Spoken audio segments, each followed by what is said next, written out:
Good morning. I'm Kim McCoy-Wade, the Director of the California Department of Aging, and I'm delighted to welcome you to this very important conversation with such an incredible panel of California's leaders and experts here. As you know, the good news is that California is leading the nation, if not the world, in our response to COVID, but we still have work to do. Older adults, who my department serves, are still, of course, bearing the brunt of the deaths from the disease, but older adults live in families and in communities. So we are absolutely invested in all of Californians saving lives, getting vaccinated, remaining masked, and beating this pandemic. We have gaps. Not all older adults, about 3/4 of older adults have received their first shot, so there's more to do. But the more striking gaps are appearing in communities of color, particularly the African-American community, today's focus, where less than half of the community has been fully vaccinated. So without further ado, I want to hand it over to our terrific partners, many of whom I've had the chance to work with in COVID response and in planning for building back better to a more age and disability friendly state, and our tremendously invaluable partner, Sandy Close, who will introduce the panel and launch our really valuable and productive and indeed life-saving conversation today. Thank you. Thank you on behalf of Ethnic Media Services and California Black Media, which are partnering in today's briefing with the Department of Aging. I'm Sandy Close. I'll be your moderator today, and my co-host will be Regina Wilson, who is Executive Director of California Black Media. Despite the rapid spread of the Delta variant, vaccination rates remain disproportionately low among African Americans nationwide. In California, the Black vaccination rate is increasing, but at 48% is still below the state average. Today's speakers focus on how to reach the unvaccinated in African American communities, and where people, as one of our speakers, Dr. Michael Lenoir, wrote in a USA Today column, where people don't watch CNN, Fox News, MSNBC, or local news and get their information mainly person to person, friend to friend, and peer to peer. Or in the case of younger African Americans, depend on social media to make decisions. Our speakers include Dr. Oliver T. Brooks, Chief Medical Officer of Watts Healthcare Corp in Los Angeles, Dr. Michael Lenoir, a pediatrician in Oakland and board chair of the African American Wellness Platform, Cheryl Brown, former state legislator and co-founder of Black Voice News, serving the Inland Empire, Reverend Stephen Shepard, pastor of St. Paul AME Church in San Bernardino, Alva Jean Brannon, a parishioner of St. Paul's who recently got vaccinated, and Christopher Hargrove Thompson, a student at USC Annenberg and a rapper who, with his videographer, Nicholas Buckwalter, created a rap video about getting vaccinated, especially for this forum and for California Black media. Speakers need to speak slowly so our interpreter in Spanish can follow you. Unfortunately, we are not providing Mandarin or Korean interpreters today, but we will be sending the video to all our RSVP and attendees, and really welcome the terrific turnout of media on this call. Reporters, please enter your questions in the chat box. We will take questions after each speaker. And after the briefing, we will send the video, as I said, along with relevant collateral, including a beautiful video produced by St. Paul's AME Church and the Department of Public Health. It's IEHP, Sandy, sorry. IEHP, thank you, Cheryl. And also, we are excited to produce and present for the first time the video wrap by our speaker and his collaborator. So let's begin with Dr. Oliver Brooks. Thank you, Dr. Brooks. Well, thank you very much, Sandy, and thank you, Regina and Kim, and those that are hosting this forum. It's really important that this information be disseminated as widely as possible. So thank you for the press being here. Happy to be on with my esteemed colleague, Dr. Michael Lenoir, one of my mentors, actually, and then Cheryl Brown, Reverend Shepard, Mr. Brandon, and Mr. Hargrove Parker, I think your name was, the rapper. I'll hear more from him, I'm sure, during this hour. So I just want to paint a little bit of a picture of where we are. So the statement was made clearly that African Americans have a lower rate of vaccination than the majority population. That's holds true statewide and nationwide. A few little facts. The Department of Aging is involved in this. So the case rate in California is 5.7 cases per 100,000. African Americans are 5.5% of those 65 and older. The death rate is 7.1%, percent, versus 5.5% of the population. So with COVID, for the senior population, higher case rate and higher death rate. I think that's really important because let's look at something else. The cases per 100,000 for the unvaccinated are 70 versus 9. So that's about a 7 to 8 times higher rate of COVID for those that are unvaccinated. So when I hear people talking about why I don't need to get vaccinated because of the Delta variant, this is up-to-date information. So the point being, if you are unvaccinated, you are more likely to get COVID, to die from COVID, to get hospitalized from COVID, and then theoretically spread it to other people. So I just want to make the case that it is imperative that you get vaccinated. So now if that is clear, then let's look at what we have to do to get African Americans vaccinated, because the point is that it is relevant to get vaccinated. African Americans will state they are more likely to not get vaccinated because they're worried about missing work.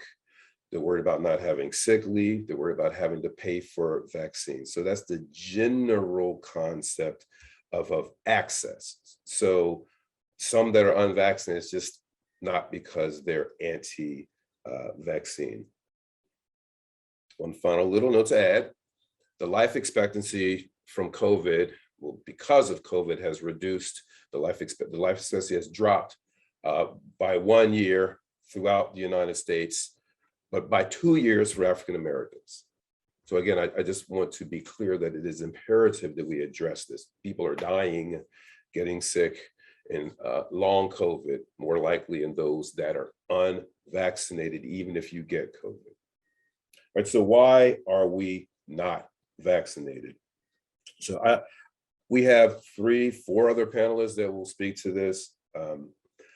I want to just focus on one aspect of which is mistrust in the medical system.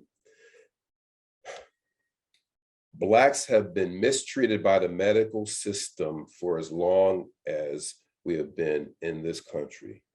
Going back to the enslaved, the medical schools from the North actually came and invaded and took bodies out of the enslaved graveyard cemeteries and brought them up to the medical schools to use as cadavers for their anatomy classes. At the turn of the 20th century, Black women had forced sterilization in the South and in other areas. We all know about the US Public Health Service experiment in Alabama regarding syphilis. That's the one you always hear, but there are others. Studies are showing that African Americans are less likely to get cardiac studies and procedures, stents versus just medication. Lower treatment for pain when they come in with sickle cell and other injuries like femur fractures. So this is all documented. So I want it to be clear that the mistrust with the medical system is valid. So when we address the vaccine hesitancy, when that is the case, we need to not be dismissive. We need not be dismissive whenever there is vaccine hesitancy, and this is for any population. So we need to understand that in terms of getting past hesitancy. Now, another thing I'd like to speak to in terms of the African-American population is that the African-American population, this is anecdotal to me, is not the loud, vocal, protesting anti-vaxxers that we see. Okay, you don't see a lot of African-Americans putting big posts of Facebook, Twitter, Instagram, and being very forthright. It's more of a personal and not political decision. I think that's also an important distinction. That's, again, I'm going to say that's anecdotal. We'll hear from the other panelists to see if they have any concurrence with that.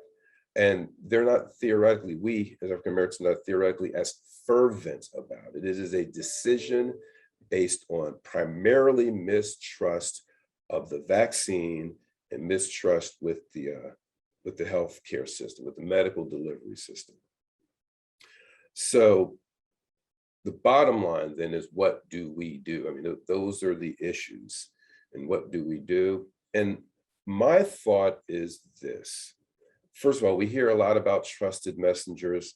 I think that's to a degree true, but I think even more importantly, repetition. We need to hear the same message over and over and over. The vaccine is safe and effective.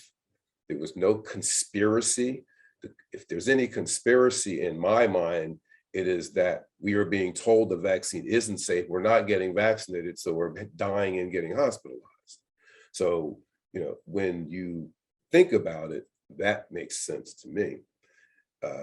The other thing is you go to where they are. You don't, it's not a one size fits all. When you find one person that is hesitant about getting vaccinated, ask them why, and then address that particular concern. And I would say one final thing, we need to align our message. The same message that Reverend Shepard gives should be the same message that Dr. Brooks gives, that the rapper gives, that Cheryl Brown gives. Okay, there will be slight variations, but if you look at what Wall Street does, they will pay $500,000 to run the same ad 15 times. They don't keep changing the ad. They show you the same ad every time because they want to beat it into your head. This is what you need to believe. So I believe that when we have press conferences, we have forum like this, we all can hear this, we can all get together and we can focus our attention, focus our message, because lives are in the balance. So Sandy, I will stop there and open up for any question. One last thing I'll say though, in terms of the vaccine, people talk about the Delta variant, oh, I don't need to get vaccinated. That's not true. The studies that we have, the people are 10 times more likely to get the disease and get death or long COVID, even with the Delta variant. So I will stop there again. Thank you very much. Thank you for those excellent insights. I'm going to go directly to Dr. Michael Lenoir, because the two of you represent, in a way, bookends for Southern California and Northern California. And you're both are, I don't want to say trusted messengers in the kind of casual way we refer to it. You are truly the frontline practitioners that I think deserve that title. So Dr. Lenoir, could you share your perspective, adding to those of Dr. Brooks? Unmute yourself.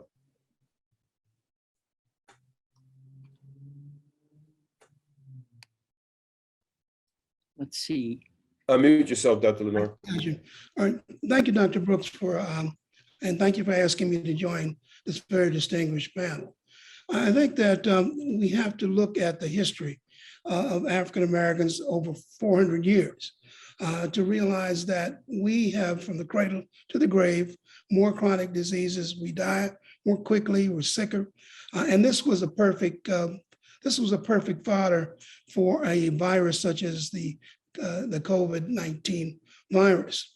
And so one of the reasons that our death rates were so high in the beginning was because we started out with a community immune, where there's a community immunity compromise. And so that then started the whole process. I think Dr. Brooks said a lot of things, and I don't want to be repetitious about that, but it is clear that African Americans have been suspicious of vaccines for a very long time.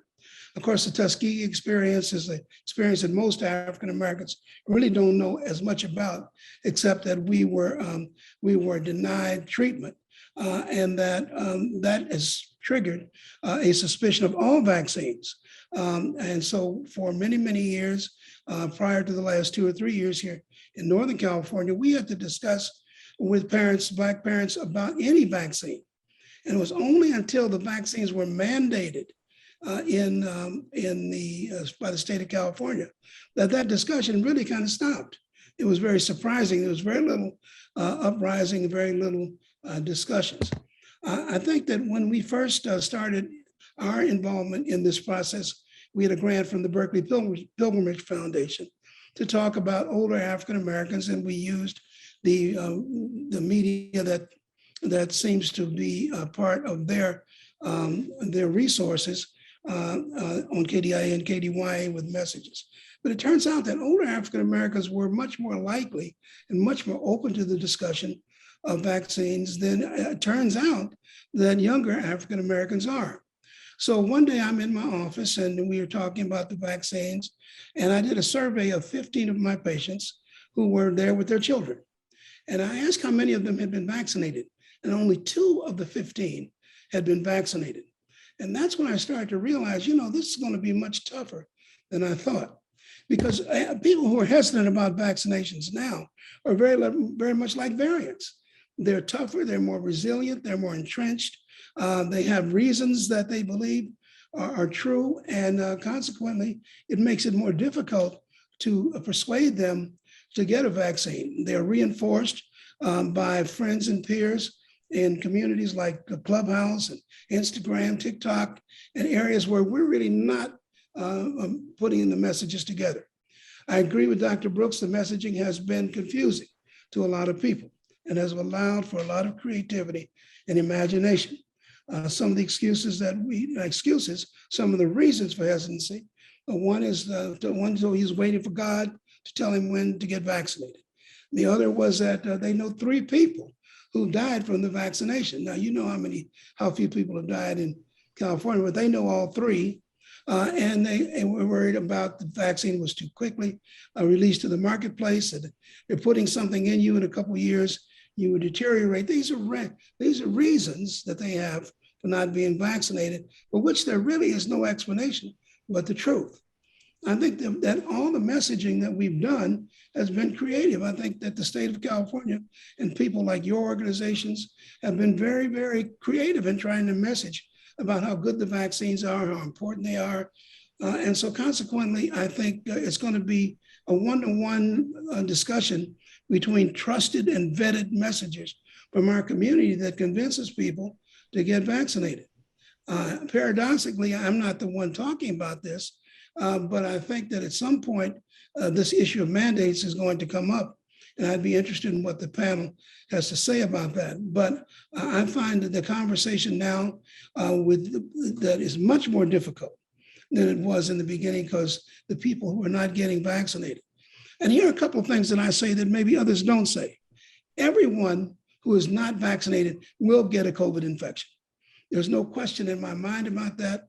If you intend to go to the grocery store, to a venue, to a sports stadium, you will ultimately get vaccinated. If you think about the smallpox vaccination history, smallpox vaccinations have been around for 50 years, unchallenged. They were very few challenged them. In fact, they were welcome 50 years ago, but it took them 50 years before smallpox disappeared. So this virus will be a constant companion in our community for many, many years. And if you're not vaccinated, the chance of you not getting infected is almost 0. And when you get infected, of course, you have to think about the long haul consequences. 1/3 of the people who are vaccinated have either a neurologic, a cardiac, or a pulmonary problem. 1/3 have some mental issues. And so just having the infection creates a problem for you. And so consequently, those are things, and we have to talk about, because you can't really talk, the science is hard to talk about because they've heard these messages, but you talk about the ability to work, because more and more businesses are requiring that you be mandated. Traveling will be more difficult. All those are arguments that have some elements of persuasion, but I find it's very difficult to go at the real reason why they are not vaccinated, because right now they're carefully selected and very entrenched. I think the biggest problem is going to come when we try to vaccinate children down to the age of 2, and probably it's going to be infants who ultimately get this vaccine.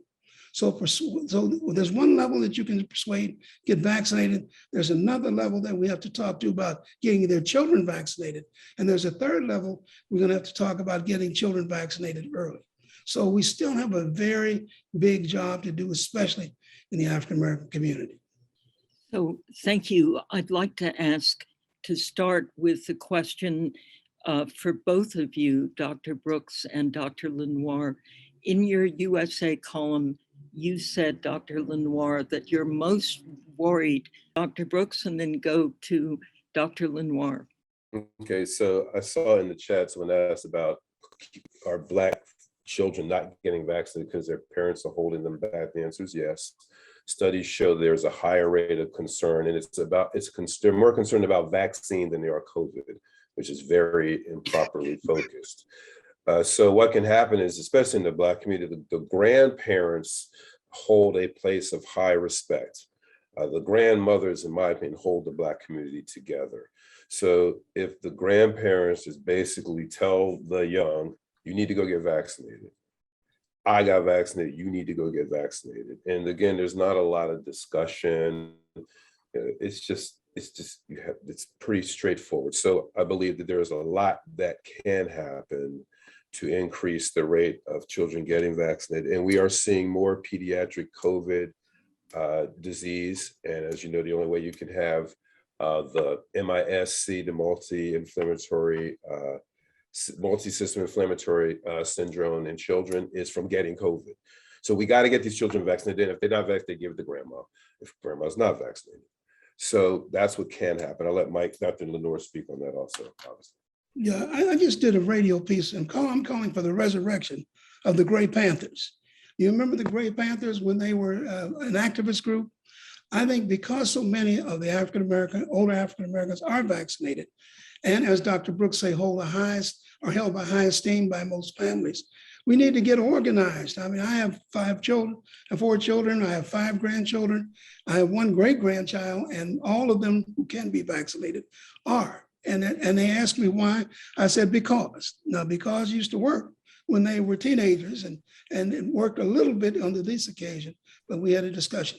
But I think there really is a place for older African Americans and for older Americans to organize, to talk to families and to talk to friends, and to be out there very active and engaged in this discussion about vaccinations. And I'm hoping to see that take place as a groundswell from this one suggestion. Thank you.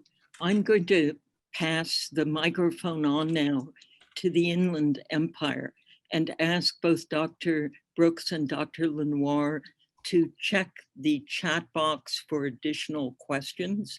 We will come back to you at the end of the panel.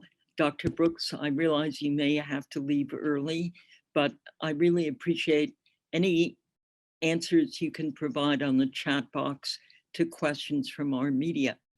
We want to include the Inland Empire, and if we could expand it, Imperial County, the Central Valley, Del Norte, Siskiyou, the whole state. But we're very fortunate to have Cheryl Brown give us a very quick read on vaccines in the Inland Empire and the role you see of religious leaders. And I'd like to ask you to then introduce Reverend Shepard. Thank you so much, Sandy. I wanted to just start out by saying that the AME Church has what's called the Social Action Commission.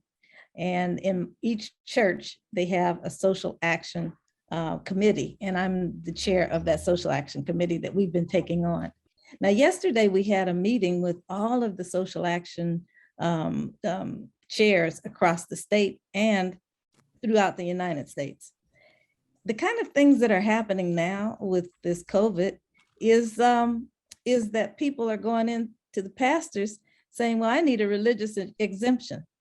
And that's becoming more and more of those people who don't want to get vaccinated. They think that they can get by without getting vaccinated, but with that religious exemption.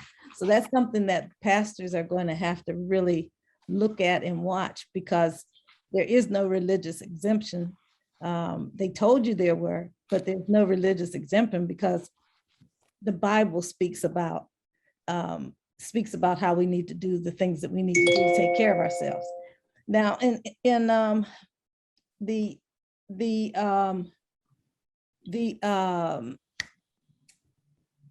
role of Black vaccinations, whenever we got started here in San Bernardino, the first thing I did, I talked to one of the doctors from the Black Doctors Association, and he asked me to help set up something so he could do some testing. Well, whenever I spoke with the Board of Supervisor chair, he said, nobody can test, nobody can do. So we started out probably on the wrong foot, and we needed to come up with something else.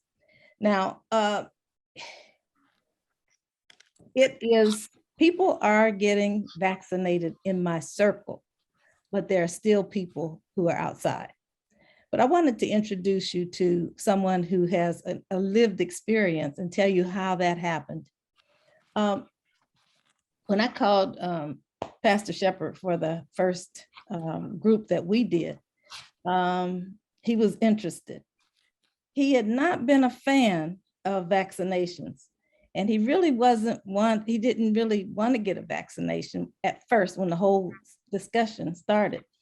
And I remember how one of our friends, close friends, died of COVID early on. We didn't know about COVID. As I was speaking to the pastor, he would always talk about how tired he was. He would always talk about he couldn't keep his eyes open. He had lost his sense of taste. Well, my husband heard us talking. My husband called that same county that I was telling you about a minute ago, and they said, give us his phone number and we'll call him. They called him, and when the doctor finished, he said, you go to the hospital right now, don't stop. He went to the hospital, and 5 days later, the doctor looked at him and said, you know, people who come in your condition, they don't generally get out. They don't generally walk out. But I'm saying that to say, Pastor was convinced and is convinced now that this is something that's very important for us as African Americans. And he has gone all out. He has done the video. He has done I think we did vaccinated over 500 people or close to 500 people. And it worked very, very well. And his leadership is what's changing the trajectory of this vaccine, or this vaccine in our community. So with that, I'd like to introduce one of the greatest pastors in Southern California and probably California Conference, Reverend Stephen Shepard. Thank you. Thank you, Reverend Shepard. Wonderful to have you. Thank you so much, Ms. Close, and thank you, Sister Brown, and to this distinguished panel. Thank you so much for allowing me to be a part of it. As former Assemblywoman Sister Shepard Brown said, yes, I did have COVID. I was on COVID's doorstep of death, and I did not want to get the vaccine because of some of the issues that both doctors had discussed, the Tuskegee experiment and some other issues that we as Black folk deal with, not just the historical background of the hesitancy of the Tuskegee experiment, but how we're treated every day when we go into doctors' offices or to ER rooms, that leads to us being hesitant to getting treatment and vaccinated. But historically, the Black church has served as the epicenter for bringing about positive change in our community. And the AME Church is no stranger to that. In 1793 in Philadelphia, Pennsylvania, when we were on the front line fighting the yellow fever there in Pennsylvania, we did that and helped bring an end to or some comfort to those who were suffering from the yellow fever. It was my job. I felt it was my job when I was released from the hospital. One was to make sure that our community had the right information. The Bible tells us that our people perish for lack of knowledge. I can only speak for myself. I was so into dealing with what happened in the past that I did not take the time to realize the science behind and those behind the vaccine. And then when I found out and did my research, I found out that those things that had me scared about the past, I should not be worried about now for the vaccine. Two, I wanted to make it possible for those who were in our community to come to a place that they trusted to get the vaccine, to make it easier on them, and to send the same message that our doctors were sending, that our scientists were sending, that our health community was sending, that the vaccines are safe. And our community suffers the most from not being vaccinated. So we wanted to send that message. And third, what we wanted to do was to bring hope, help, and healing to an underserved community that suffers from health disparities. And so we got together with IEHP through Sister Brown, and we put together a plan, and we just served the people vaccines. In fact, we still have people now wanting to get the vaccine because of the fact that they, one, trust the trusted messenger of the church, and two, because it was a friendly environment to come and get the vaccine, and three, was because we're all singing the same song. We might be singing it in different parts, but we're all singing it. We're all singing the same song. And so that's what we did to reach out to and to try to bring hope, help, and healing to a community that needs the vaccine, a community that suffers the most from the vaccine. And I agree with those who were in the chat that said that churches should open for vaccine, that we should bring it to school campuses, that we should bring it. If the mountain does not, if Muhammad can't go to the mountain, then we must bring the mountain to Muhammad. We must bring the vaccine to the communities that need it the most.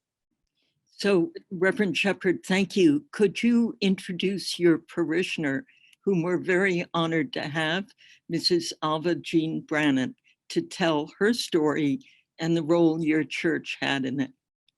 Sure. It is my pleasure to introduce Sister Alva Brannon, who is just an inspiration to me and to many in the fight of COVID and getting the vaccine. Once you hear her story, I think you will agree with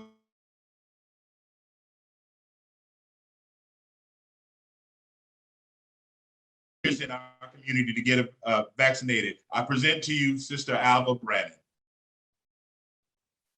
Mrs. Brannon. Morning. Good morning. Yes, I'm happy to be here. First, let me begin way back.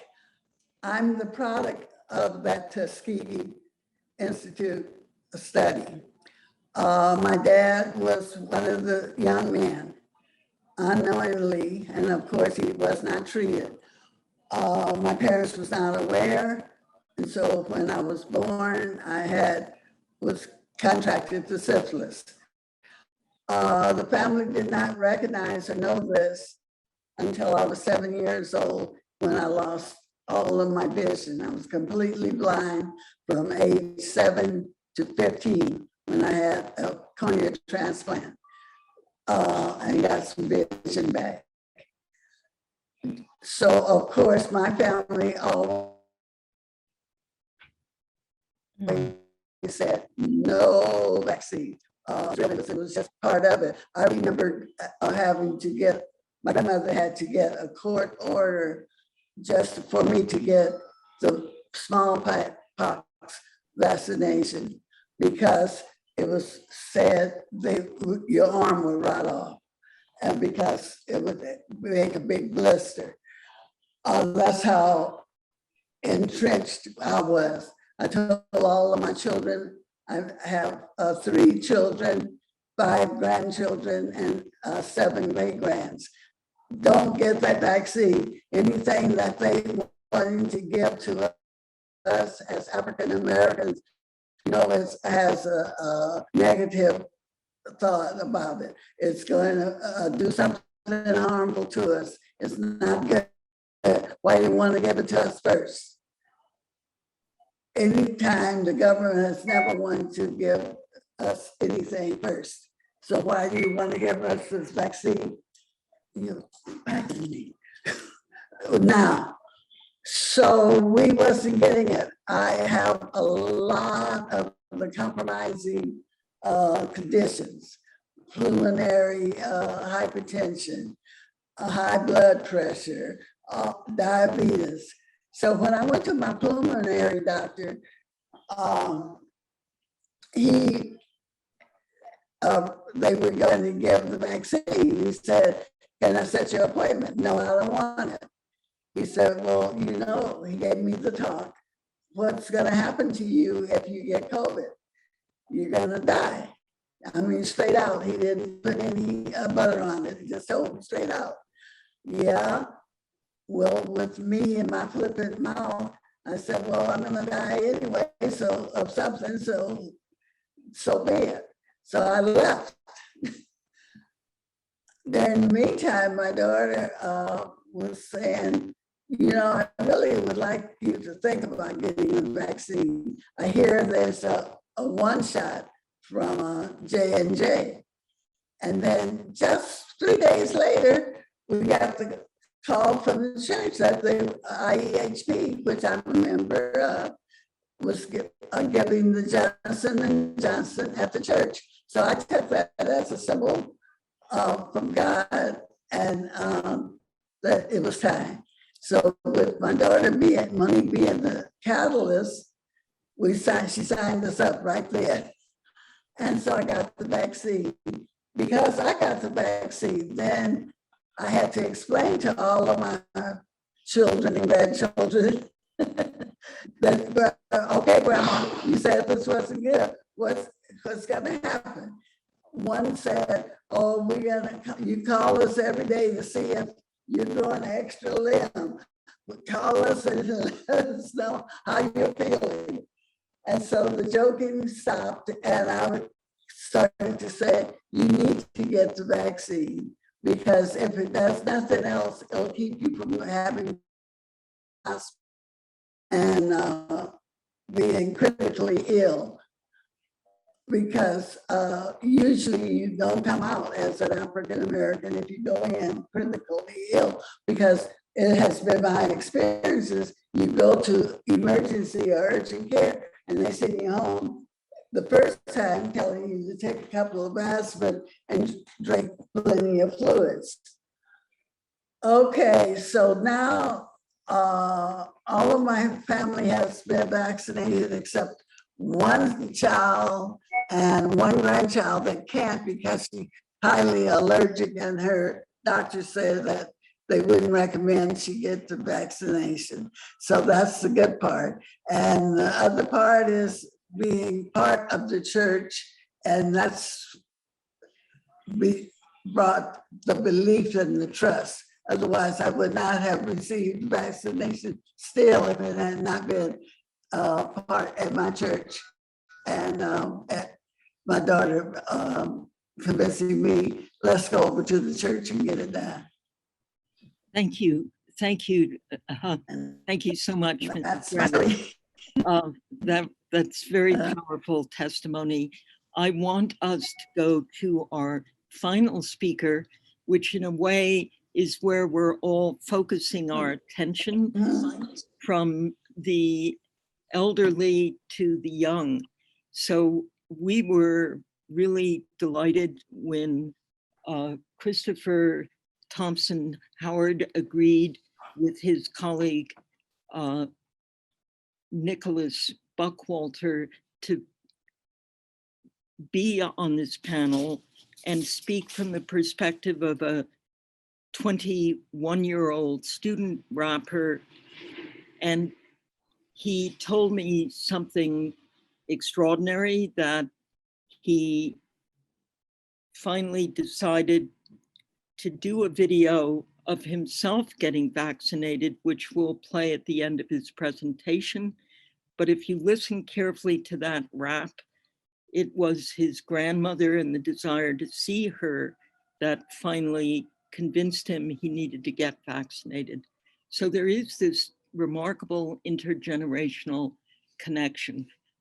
Christopher, can you join us with your story? And then we'll have time for Q&A for all of our speakers at the end of the briefing. Okay, so I guess I can just formally introduce myself. I'm Chris, and this is the person I was in collaboration with. He's my roommate friend, Nick. But essentially, as far as like my personal story goes, when I first saw COVID, I was just kind of like taken back by it as everyone was. And then I started seeing more information come out gradually. And I tried to like decipher the information from like matrix of just procrastination. Like every youth, I have my reasons for my procrastination, but ultimately that's where I was just at as far as like evaluating the situation as a whole. And then vaccinations came out, and yeah, more procrastination on my end, because clearly with a vaccination, it just lowers your like likeliness of like spreading the disease and contracting it. So it was very just nonsensical for me to just not go out and get it, like initially when it came out. And I think too, also like from the perspective of like the younger generation, like because a lot of our information is filtered through social media, like there's so much misinformation. And I think even if maybe you don't fully believe it, since a lot of young people already are so busy and just procrastinate on a variety of things, not just vaccinations. Like I think that misinformation allows people to just delay the entire process as a whole. And I think stuff like what we're doing now with like creating media, like music that's aimed at young people and other stuff like that, can kind of combat like this stream of social media and all the other like misinformation that we're seeing, beyond just like, here's a CDC guideline or something that like, to people our age is kind of not going to be like, it'll kind of get brushed off, Yeah, I think there's just to like everyone, like to every one idea that would like kind of like reaffirm what like the positive reasons for getting a vaccination, there were like 1,000 negative ideas on social media that you could appease as well. Even though most people know that it's misinformation, it allows for the entire process to get delayed, kind of. Correct. So that just caused more procrastination on my end. But then it's almost a blessing, because I got this opportunity to make the song. And I also got I got an opportunity to make the song and to be a part of like getting the vaccination rate down in LA County. So I just felt honored to do that. And I also wanted to see my grandma as well and tell her about the project while I was making it. So getting the vaccination in that order just helped stop the procrastination overall, and just kind of like blossomed into something that I couldn't have foreseen. So that's pretty much my story. That's inspiring. Thank you to both of you.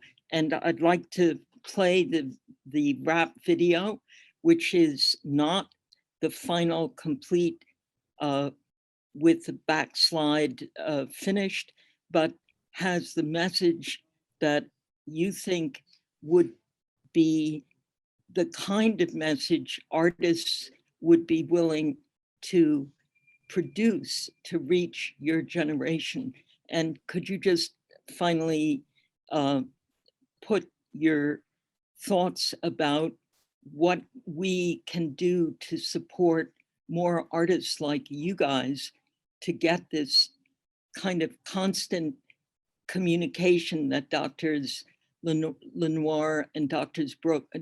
Brooks spoke about, that it has to be constant, as you say, to combat the disinformation. Yeah, I think just more genuine opportunities like these that yeah, honestly, with some type of incentive behind them as far as like these kids can be a part of something, like, so they're not just like constantly like seeing disinformation online and like internalizing the information. They feel like, I feel like if you feel like you can be a part of something positive, that helps a lot. That changes, that's the difference in most situations right there. So yeah. That's great, Chris. Okay, we're gonna play sorry, Nick. Yeah. Oh, I was just kind of add on to what Chris was saying. Like, I think also like stuff like this with music and just other ways of like communicating the information is extremely effective, just because like that's basically like most of like that has probably more power over the youth generation and like our minds and ears than maybe like just simply like plain education and information. Like sometimes I think when we present it in contexts like this, like it really allows the youth to actually like pay attention and listen to it in a more genuine way. Thank you. So now we're going to see Take a Vaccine, Say Yes by Christopher and Nick.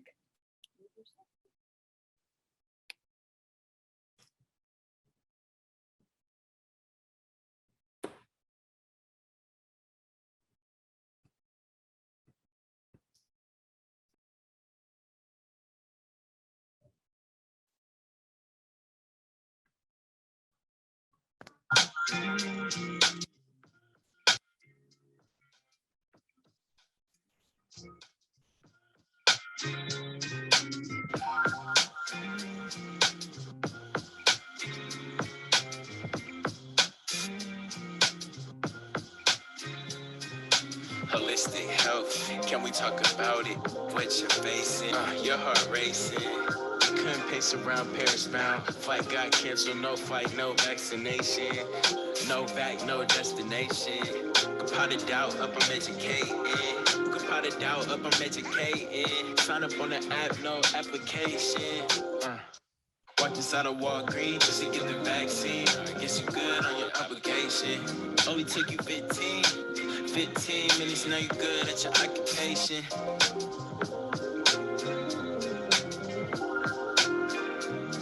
Hey,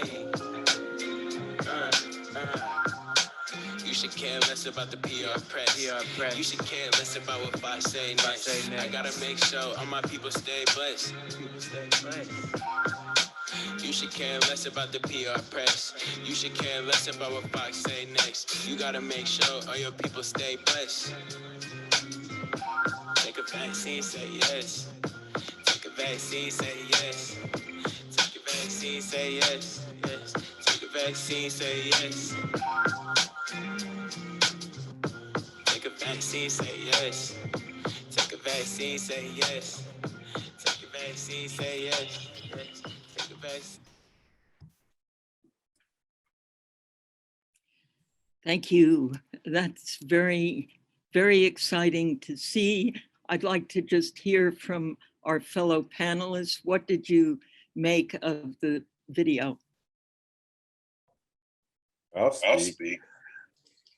First, I think that videos such as that, and hopefully that I hear an echo, but the videos such as that have as much staying power, as much influence as anything that I may say, specifically on that generation.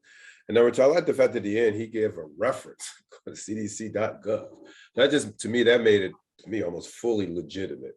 He didn't go say, come to my website and check it out.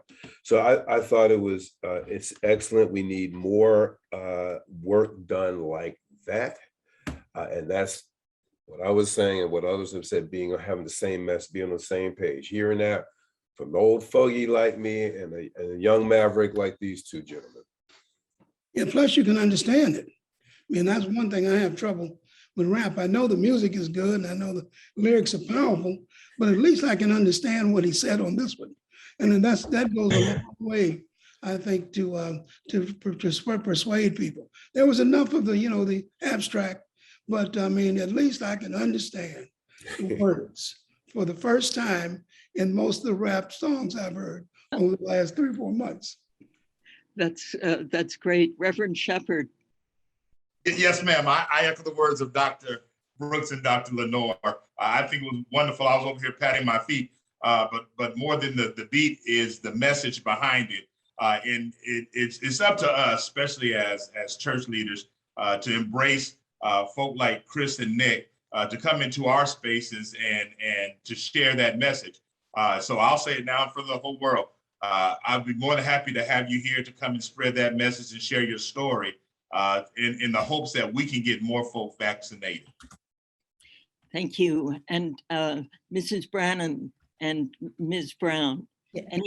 any thoughts on the message? And I had to listen to it several times to hear the reference to seeing my grandparent. That's because, like Dr. Lenoir said, I have trouble picking up the words on the rap, but I was so inspired as a grandma when I heard that. Yes. Yes, that was really great that whenever he included that's intergenerational. That's a message that goes to the old folks, it goes to the young folks, the way that he presented it. My suggestion is one of the things we should do is to have a contest and have a rap contest that who can do this and give a prize for these young folks to come up with that kind of program. So Great. I put it in the chat and I'm hoping that you'll take us up on it. Great. I love the idea of Gray Panthers and a contest of young people. And finally, Mrs. Brannon, your thoughts. I thought it was really good. I agree with the doctor. I could understand the words. And I did find myself tapping my foot along with the beat. And it's a good way to get the message out to the other generation. Right. The message of we've got to get our people to stay blessed, I think came through loud and clear. Take a vaccine, say yes, we got to get our people to stay blessed. So with that, I want to open it up for a couple more questions. Yes, Dr. Lenoir. I'm sorry, I may have misheard. We do have a question for Reverend Shepard, which is, how do you address what Ms. Brown raised when people claim a religious exemption? What are words that could address people who want to take a religious exemption? I was just as surprised when she said that. I've never heard that that they want to take a religious exemption, but I guess it has happened to others. It hasn't happened to me yet. I think we would have to take it by case basis and find out why or what is the rationale behind them saying religious exemption. And as far as our belief is, we believe that God can heal, and if it's true that God can heal, then God can heal through vaccines, through doctors, and through scientists. And so there is no such thing, as far as I'm concerned, as a religious exemption when it comes to the vaccine. And so we would just have to sit down and conversate with the person and get an understanding. Thank you. We have two questions from the chat, Joseph Pimentel and Henrietta Burrows. Joseph, can you ask your question? Very important question. Oh, yes. How are you? Yeah, this is regarding that the recent Nicki Minaj tweet. I mean, generally speaking, I mean, can you just all talk about what role social media is playing in spreading misinformation about the vaccine? And how do you all, as trusted messengers, as doctors and pastors, combat, such a powerful, tech tool? But yeah, how do you combat that? So let's take Dr. Lenoir, and then I would like to ask our social media experts on this panel, Chris and Nick. I think I was very encouraged by the response to her tweet. I think most of the Black community considered it inappropriate. And quite frankly, she's been ridiculed for sending it out. She has a following, but most of the time when you have followings like that, they're really not looking to you for political leadership and leadership on not important, but more health-related issues. They're looking for information about what you're doing today, tomorrow, and what you're doing in the future.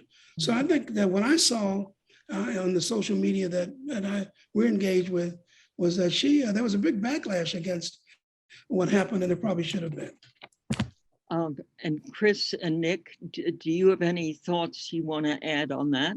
And also, I can't see if Mrs. Brannon wants to weigh in on this as well. Whoever wants to go first, Mrs. Brannon.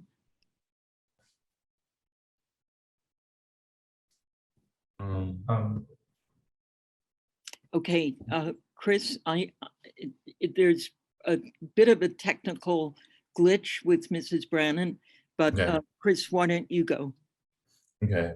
Well, so I'm not sure exactly what the Nicki Minaj, tweet that you're referring to right. was, but I mean, like we said, like in terms of misinformation on social media, like that's probably the big, like for young people in terms of vaccination, that's probably the biggest like barrier. It's not really that we don't know where to get vaccines or that they're free or stuff like that. Like that's pretty common knowledge. I think the biggest barrier is probably stuff like that, like just quick bits of information on social media that people don't really look into, that don't really have sources and that aren't really valid, obviously. And then they're just easy to like to digest. Appease, and digest and consume. Like one Nicki Minaj tweet would be easier to digest for most people than like an article, or even if obviously one has way more validity from just a logistical standpoint. So I think, the solution to that is just like more stuff like you said, like the contest is a really good idea. Yeah, as far as solutions, the contest was a great idea, like more community contests that incentivize kids to just be a part of something. And I feel like the more news and recognition people who are like curating those events get in their respective areas or whatnot, more people like who the Black community see as like, I guess, quote unquote, idols will probably be incentivized to like throw those on a higher level because people are doing the groundwork. Wonderful. Our last question and final response will go to Henrietta Burrows, who asks a very important question. Henrietta, could you ask your question for each of our speakers to weigh in on? Sandy, thanks so much. What would you say to the idea that as African Americans, sometimes we're much too involved in past hurts, and this involvement kind of prevents us from responding effectively to current situations? Like the Tuskegee Institute. I mean, the Tuskegee experiment is, right. It's very different from what's going on today when vaccines are given to everybody. So how do we get over the past grievances to take advantage of? Yes. Okay, well, it's a great message to go out on. Let's start with Dr. Brooks.